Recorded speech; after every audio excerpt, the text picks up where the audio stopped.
दिल से निकले आवाज रोक के कहतानी आज।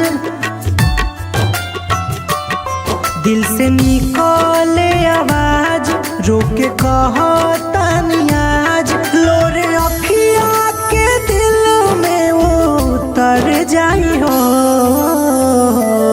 तुहरा भूलते ही दुनिया उजड़ जाई हो।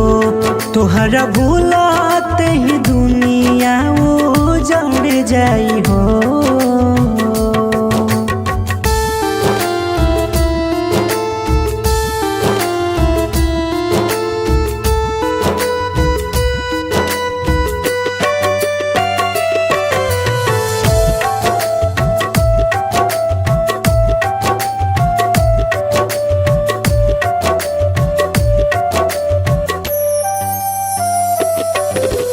भूल से भी भूल के जन बात ना कर, का हलचल होता हाथ दिलवा पे धर।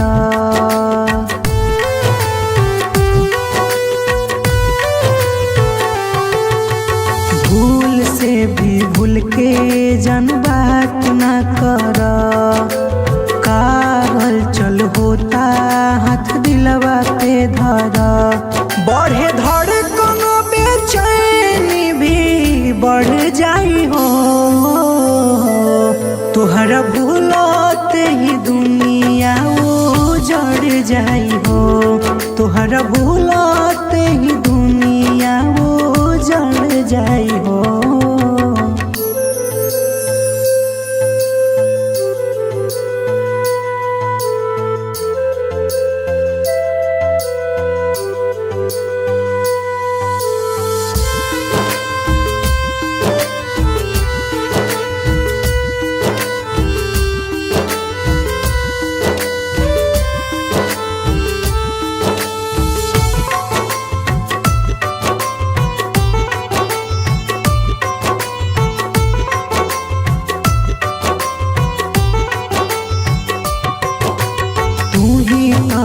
धड़कन जन तू ही तो परान, काहे ऐसे हमसे तू बनेलू अनजान।